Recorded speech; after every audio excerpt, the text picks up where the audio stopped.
नमस्कार दोस्तों, स्वागत है आपका अपने YouTube चैनल टेक्निकल फंडा में। और मैं विजय नागर, आपका टेक्निकल एजुकेटर, आप सभी का तहे दिल से स्वागत करता हूं, अभिनंदन करता हूं आज के न्यू सेशन में, जो बहुत ही शानदार और बेहतरीन होने वाला है। दोस्तों आज आपको पता है कि हमारी 4th क्लास होने वाली है केमिस्ट्री के टॉप MCQs की, जिसमें हम धातु, अधातु और उपधातु के कुछ प्रीवियस क्वेश्चन पेपर हम सॉल्व करेंगे। जैसे ही हमने पिछली क्लास में किया था, उसमें कुछ क्वेश्चन छूट गए थे, तो आज हम कवर अप कर लेंगे उनको। ठीक है दोस्तों, और जो भी भाई क्विज नहीं सॉल्व कर रहा है वो क्विज जरूर सॉल्व करे। वो क्वेश्चन यहाँ पे नहीं कराए जाते, वो आपको वहाँ पे मिल जाएंगे। चलिए दोस्तों, हम बात करते हैं कि भाई आज के अपने पहले क्वेश्चन तरफ। पहला है दोस्तों अपने पास में कि निम्न में से कौन अधातु विद्युत का सुचालक है। तो विद्युत का सुचालक है बोला है दोस्तों। आप सभी को पता है धातुएं विद्युत की सुचालक होती हैं, अधातुएं विद्युत की कुचालक होती हैं। लेकिन कुछ अधातु ऐसी होती हैं जो विद्युत की क्या होती हैं दोस्तों, सुचालक होती हैं। तो आपके पास में ऑप्शन है ग्रेफाइट है, कॉपर है, हीरा है, सल्फर है। इनमें से कौन सा होगा दोस्तों? तो बात करते हैं दोस्तों कौन सा होगा।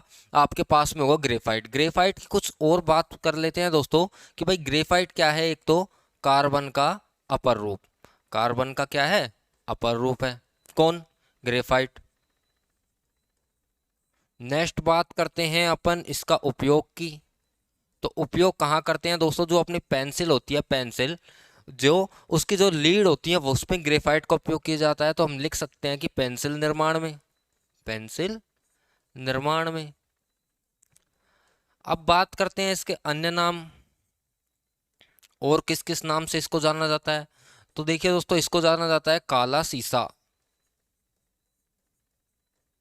और दूसरा नाम क्या जाना जाता है दोस्तों? प्लेबगो।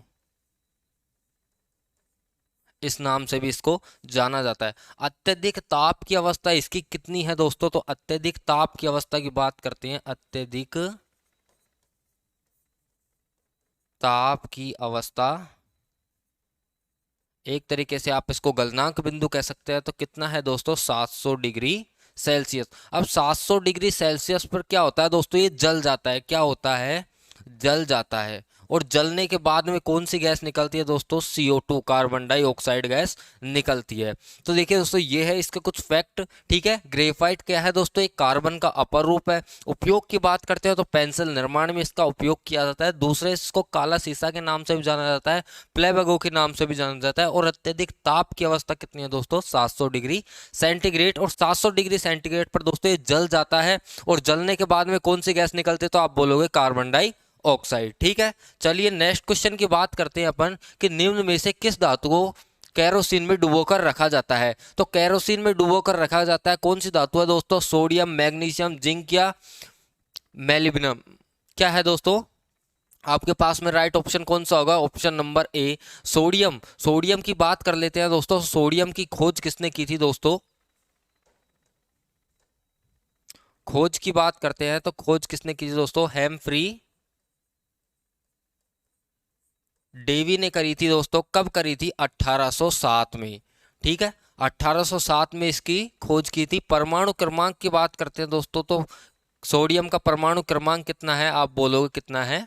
11। ठीक है, चलिए नेक्स्ट क्वेश्चन की बात करते हैं दोस्तों। नेक्स्ट क्वेश्चन आपके पास में निम्न में से कौन अधातु पानी में डुबोकर रखी जाती है? पिछली थी दोस्तों अपने पास में केरोसिन में डुबोकर, और ये कौन सी है दोस्तों? जल में डुबोकर रखी जाती है। तो क्या आ जाएगा दोस्तों आपके पास में? श्वेत फास्फोरस, लाल फास्फोरस, सल्फर या आयोडीन? क्या आएगा दोस्तों बताइए। आपके पास में ऑप्शन नंबर ए, मतलब कि श्वेत फास्फोरस को क्या करा जाता है दोस्तों? पानी में डुबोकर रखा जाता है। अगर इसको पानी से बाहर निकाल लेंगे तो क्या वायु से क्रिया करके, वायु से क्रिया करके क्या करेगा? आग पकड़ लेगी। ठीक है, इसलिए इसको पानी में डुबोकर रखा जाता है। बात करते हैं श्वेत फास्फोरस के कुछ फैक्ट की। तो इसको प्राप्त कहाँ से करा जाता है दोस्तों? प्राप्त किया जाता है इसको कहाँ से? आर्क भट्टियों से। किससे? आर्क भट्टियों से। आर्क भट्टियों से इसको प्राप्त करा जाता है। बात करते हैं इसको उपयोग की। तो उपयोग कहाँ करा जाता है दोस्तों? पटाखों में और आतिशबाजियों में। पटाखे और आतिशबाजी में। ठीक है, ये इसके फैक्ट है। चलिए नेक्स्ट क्वेश्चन की बात करते हैं। तांबा, ताम्र व टिन, मतलब कि तांबा और टिन मिश्र धातु किसे कहते हैं? किन किन धातुओं का, इन दोनों धातुओं से मिलकर कौन सी नई धातु बनती है दोस्तों? ऑप्शन आपके पास में पीतल, कांसा, सोल्डर या डेलुरामिनी। क्या है दोस्तों बताइए। देखिए दोस्तों, तांबा और टिन से मिलकर क्या बनता है? कांसा बनता है। तांबा और टिन से मिलकर क्या बनता है? कांसा। तांबा प्लस टिन। ठीक है, इसमें तांबे की मात्रा कितनी है दोस्तों? आप बोलोगे 88%। कितनी है? 88%। और 12% किसकी है? टिन की। इसमें कुछ मात्रा में क्या होता है दोस्तों? जस्ता और सीसा भी होता है। ठीक है, यहाँ पे लिख लीजिए, कुछ मात्रा में जस्ता प्लस सीसा भी होता है। क्लियर है यहाँ से? चलिए, बहुत बढ़िया। चलिए नेक्स्ट क्वेश्चन पे चलते हैं दोस्तों। बताइए, इसका आंसर आप सभी दीजिए। निम्न में से किस धातु को चाकू से काटा जा सकता है? बहुत बार ये क्वेश्चन आया है, बिल्कुल इजी सा क्वेश्चन हो गया है। और पिछली बार एएलपी में 2 पेपरों में अब तक ये अपने सोल्व कर चुका है कि चाकू की सहायता से आसानी से क्या काटा जा सकता है? मैग्नीशियम, क्रोमियम, सोडियम या सल्फर। क्या आएगा दोस्तों आपके पास में? बताइए। ऑप्शन नंबर सी, सोडियम एक ऐसी धातु है जिसको चाकू से आसानी से काटा जा सकता है। चलिए नेक्स्ट क्वेश्चन। अगर किसी मिश्र धातु में एक धातु पारद है तो इसे क्या कहते हैं? बात करते हैं दोस्तों, पारद धातु किसे कहते हैं? पारद धातु। कि भाई जब पारा है ना, जो किसी धातु से मिलकर क्या करता है, यहां पे कर लेते हैं अपन, पारा किसी धातु से मिलकर मिश्र धातु बनाता है, मिश्र धातु बनाता है, तो उसे क्या कहते हैं दोस्तों? पारद धातु। पारद धातु। और पारद धातु का ही अन्य नाम क्या है दोस्तों? ये पूछा है क्वेश्चन में, तो क्या आएगा? अम्लगम। क्या है? अमलगम। ठीक है, जब पारा किसी धातु से मिलकर मिश्र धातु बनाता है तो उसको क्या कहते हैं? पारद या अलगम, अलगम धातु। ठीक है, चलिए नेक्स्ट क्वेश्चन पे चलते हैं दोस्तों।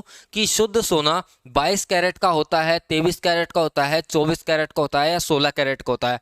आप सभी को पता है दोस्तों कितने कैरेट का होता है? कि 24 कैरेट शुद्ध सोना। सभी ने सुना होगा 24 कैरेट शुद्ध सोना। अब बात करते हैं इसके प्रतिशत मात्रा कैसे निकालते हैं। तो ऊपर क्या है दोस्तों? दी गई मात्रा आ जाएगी, नीचे 24 कैरेट का शुद्ध सोना है तो 24 नीचे आ जाएगा इंटू 100। ये क्या हो जाएगा दोस्तों? इसकी प्रतिशत मात्रा निकल जाएगी। ठीक है, ऐसे पूछते हैं कि 18 कैरेट सोने में कितना प्रतिशत मात्रा है, तो 18/24 इंटू 100 ऐसे निकालते हैं इसको, प्रतिशत मात्रा को। चलिए दोस्तों नेक्स्ट क्वेश्चन की तरफ चलते हैं। कि लेड ऊष्मा का अचालक है, चालक है, चालक अचालक दोनों हो सकता है, इनमें से सभी उत्तर सही है। क्या आएगा दोस्तों आपके पास में? लेड क्या होता है दोस्तों? विद्युत का क्या होता है? अचालक होता है। क्या होता है? अचालक। ठीक है, सिंपल क्वेश्चन था। चलिए नेक्स्ट क्वेश्चन है। एक्वा रेजिया, एक्वा रेजिया किन 2 अम्लों का ताजा मिश्रण है? एक्वा रेजिया को दोस्तों क्या अन्य नाम क्या है दोस्तों? किस नाम से और जाना जाता है? तो अम्लराज के नाम से इसको जाना जाता है। ठीक है, किस किस का मिश्रण है दोस्तों? देखिए किस किस का मिश्रण है। HCl प्लस HNO3, इसका मिश्रण।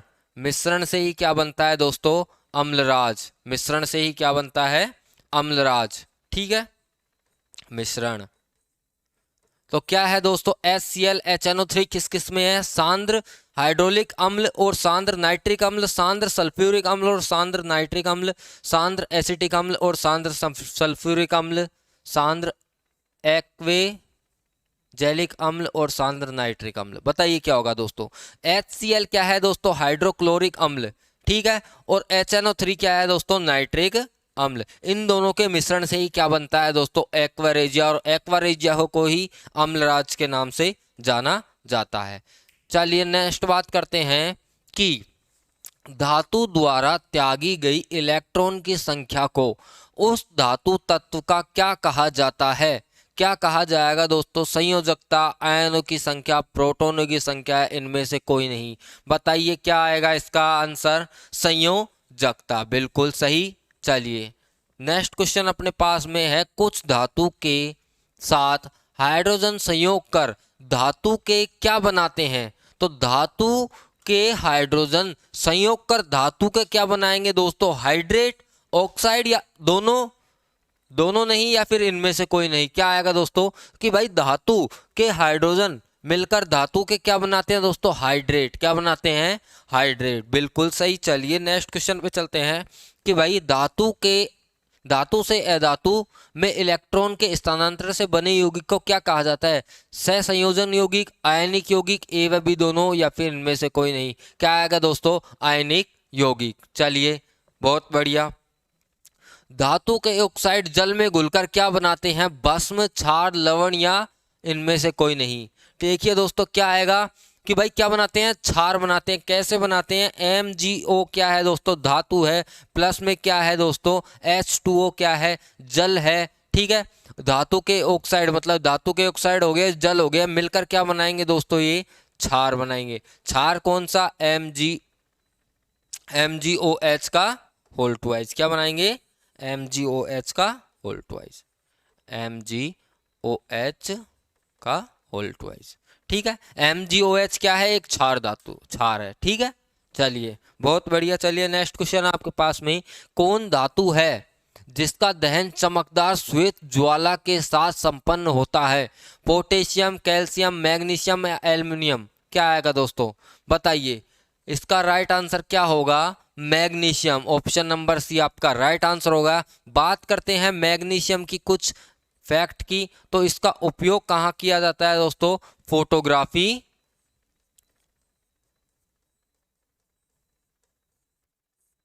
और कहाँ किया जाता है दोस्तों? आतिशबाजी।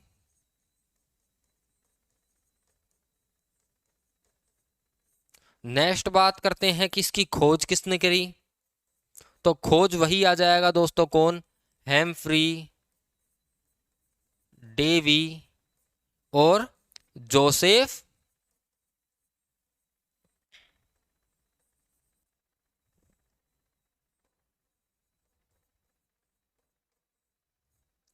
ब्लैक।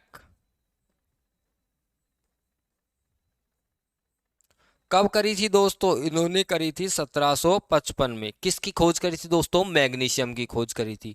ठीक है, क्या है उपयोग कहाँ किया जाता है दोस्तों? फोटोग्राफी, आतिशबाजी में। खोज की बात करें तो हेम्फ्री डेवी ने करी थी और जोसेफ ब्लैक ने करी थी। इसमें दो वैज्ञानिकों के नाम आते हैं।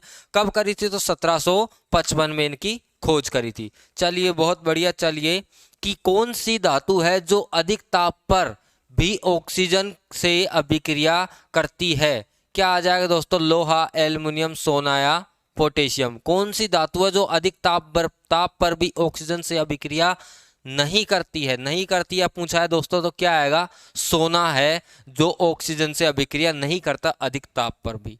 चलिए कि भाई सोडियम तथा पोटेशियम धातु तेजी से अभिक्रिया करता है गर्म जल में, ठंडे जल में, भाप में, या सभी के साथ? क्या आएगा दोस्तों? बताइए कि भाई सोडियम और पोटेशियम ऐसी धातु है जो ठंडे जल में जल्दी क्या करती हैं? तेजी से अभिक्रिया करती हैं। बहुत बढ़िया। चलिए कौन सी धातु जल में डुबोने पर तैरने लगती है? पोटेशियम, मैग्नीशियम, कैल्शियम या निकेल? क्या आएगा दोस्तों? बताइए। Potassium, sodium, potassium, magnesium, calcium या निकेल? तो क्या आएगा आपके पास में? कैल्शियम ऐसी धातु है तो जल में क्या करती है? जल में डालने पर तैरने लगती है। बात करते हैं इसके परमाणु क्रमांक, तो परमाणु क्रमांक कितना है दोस्तों? परमाणु क्रमांक है इसका 20। कितना है? 20। खोज की बात करते हैं तो खोज किसने करी थी दोस्तों? हेम्फ्री डेवी ने करी थी इसकी खोज। फ्री डेवी ने खोज करी थी इसकी। कब करी थी दोस्तों? 1808 में। कब करी थी? 1808 में। किसकी खोज करी थी? कैल्शियम की। ठीक है, चलिए नेक्स्ट क्वेश्चन की बात करते हैं कि भाई एल्युमिनियम का उपयोग खाना पकाने के बर्तनों में किया जाता है। एल्युमिनियम के निम्नलिखित में से कौन से गुण किसके लिए जिम्मेदार हैं? अच्छी तापीय चालकता के लिए, अच्छी विद्युत चालकता के लिए, लचीलापन, उच्च गलनांक? आपके पास में ऑप्शन है एक, पहला ऑप्शन आप पास में 1 और 2 दोनों के दोनों आएंगे, या फिर 1 और 3, 1 और 3, या फिर 2 और 3, या फिर 1 और 4? क्या आएगा दोस्तों आपके पास में? बताइए क्या आएगा? एक क्या है? अच्छी तापीय चालकता। ये बिल्कुल सही होगा, अच्छी तापीय चालकता के साथ में। और क्या होगा? उच्च गलनांक के लिए भी करते हैं। तो क्या आएगा दोस्तों? 1 और 4 दोनों आएंगे इसमें। चलिए नेक्स्ट क्वेश्चन की बात करते हैं। सितार और वायलिन जैसे संगीत वाद्य यंत्रों की घंटियां और तार बनाने के लिए धातुओं के किस गुण का उपयोग किया जाता है? लचीलापन,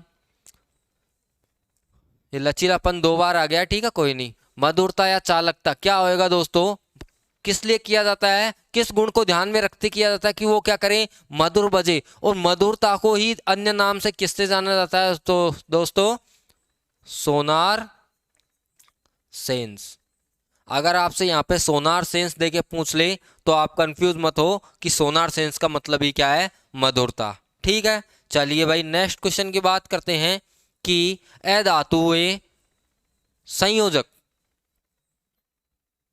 अधातुएं सहसंयोजक क्लोराइड बनाती है क्योंकि वे क्लोरीन को इलेक्ट्रॉन दे देती है, नहीं, वे क्लोरीन के साथ इलेक्ट्रॉन साझा कर लेती हैं, यही अपना सही होगा। चलिए और आगे पढ़ लेते हैं अपन कि वे क्लोराइड आयन बनाते हैं, बनाने के लिए क्लोरीन परमाणुओं के इलेक्ट्रॉन दे सकते हैं, वे क्लोरीन परमाणु के साथ इलेक्ट्रॉन को साझा नहीं करते। क्या आएगा दोस्तों, वे क्लोरीन के साथ इलेक्ट्रॉन साझा कर सकते हैं, क्या क्लोरीन के साथ में इलेक्ट्रॉन साझा कर सकते हैं, किसमें, अधातुओं के सहसंयोजक क्लोराइड बनाने में। ठीक है, चलिए नेक्स्ट क्वेश्चन आपके पास है, निम्न में से कौन सा एक बॉर्डर लाइन तत्व है। बॉर्डर लाइन तत्व की बात करते हैं दोस्तों, बॉर्डर लाइन तत्व को क्या कहते हैं, उपधातु कहते हैं। तो इनमें से उपधातु कौन सी नहीं है दोस्तों, कौन सी नहीं है, बोरॉन, सिलिकॉन, पोलोनियम या बिस्मिथ। क्या आएगा दोस्तों आपके पास में, बिस्मिथ क्या है, बॉर्डर लाइन तत्व नहीं है। बात करते हैं फिर कौन कौन से हैं। ठीक है, तो क्या आएगा आपके पास में, boron, silicon, germanium, antimony, arsenic और टेलुरियम और क्या है, polonium. Boron, silicon, germanium, antimony, arsenic, tellurium, polonium, यह क्या है दोस्तों, बॉर्डरलाइन तत्व है। तो इनमें से बॉर्डरलाइन तत्व कौन सा नहीं है, तो क्या आएगा आपका राइट आंसर, बिस्मिथ बॉर्डरलाइन तत्व नहीं है। चलिए भाई नेक्स्ट क्वेश्चन की बात करते हैं, NaCl का उपयोग निम्न में से किया जाता है। NaCl क्या है दोस्तों, नमक, और नमक का उपयोग किसमें किया जाता है, जल के शुद्धिकरण में, आइसक्रीम को शीघ्र जमाने में, सौंदर्य प्रसाधन में या विस्फोटक सामग्री बनाने में। किसमें किया जाता है दोस्तों, आइसक्रीम को शीघ्र जमाने में किसका उपयोग किया जाता है, साधारण नमक मतलब कि NaCl का उपयोग करा जाता है। इसी को अपन बोल सकते हैं किसमें, प्रशीतक के रूप में, प्रशीतक के रूप में किसका उपयोग किया जाता है, NaCl का। चलिए बहुत बढ़िया, चलिए नेक्स्ट क्वेश्चन आपके पास में, मिल्क ऑफ मैग्नीशिया का रासायनिक सूत्र क्या है, MgOH का होल ट्वाइस, Mg3PO4 का होल ट्वाइस, MgCl2 या फिर MgNO3 का होल ट्वाइस। क्या आएगा दोस्तों, देखिए कि भाई MgOH क्या है, MgOH की बात करते हैं तो MgOH क्या है, मैग्नीशियम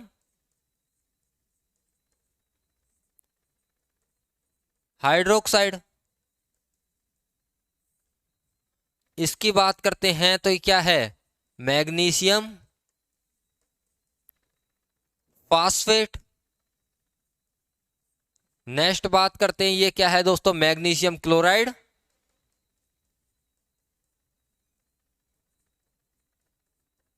क्लोराइड।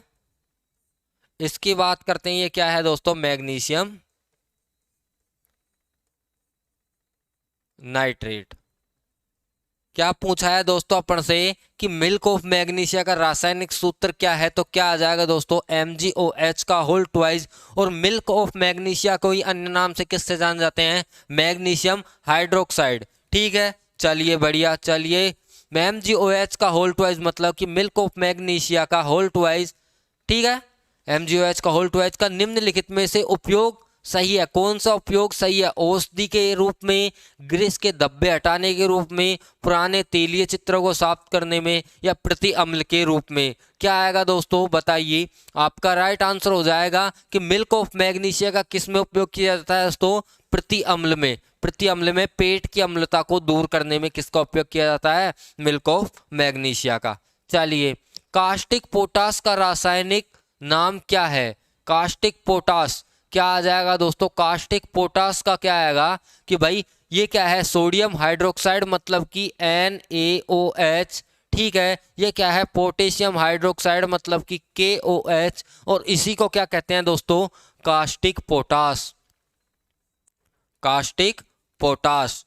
बात करते हैं इसके उपयोग, तो उपयोग क्या है दोस्तों कि भाई नहाने का जो साबुन होता है, नहाने का साबुन में इसका उपयोग किया जाता है, किसका, कास्टिक पोटास का। और शैम्पू में किया जाता है, और किस में किया जाता है दोस्तों, शेविंग क्रीम में।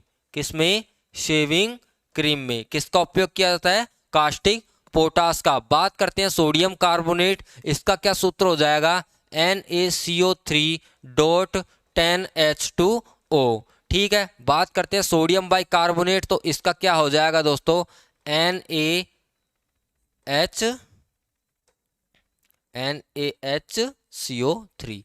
और NaHCO3 को क्या कहते हैं दोस्तों, बेकिंग पाउडर। क्या कहते हैं, बेकिंग पाउडर, ठीक है। बात करते हैं अपन, आपसे पूछे कि बेकिंग पाउडर का रासायनिक सूत्र क्या है, तो NaCO3, ठीक है। और रासायनिक नाम क्या है, तो सोडियम बाई कार्बोनेट, ठीक है। बात करते हैं कि NaCO3.10H2O, इसको क्या कहा जाता है दोस्तों, धावन सोडा, ठीक है। क्या कहा जाता है, धावन सोडा। इसको कहा जाता है दोस्तों कास्टिक पोटास, और इसको क्या कहा जाता है, कास्टिक सोडा, कास्टिक सोडा।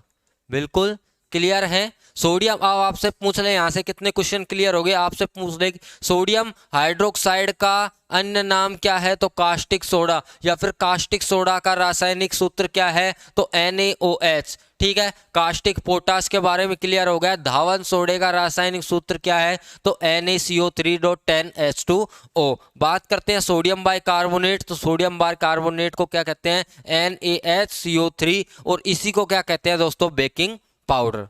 चलिए, और ये अपना था दोस्तों क्लास का लास्ट क्वेश्चन। मिलते हैं दोस्तों नेक्स्ट क्लास में, और जिस भाई ने चैनल सब्सक्राइब नहीं किया है वो चैनल जरूर सब्सक्राइब कर ले। चलिए दोस्तों, मिलते हैं नेक्स्ट क्लास में। जय हिंद, जय भारत।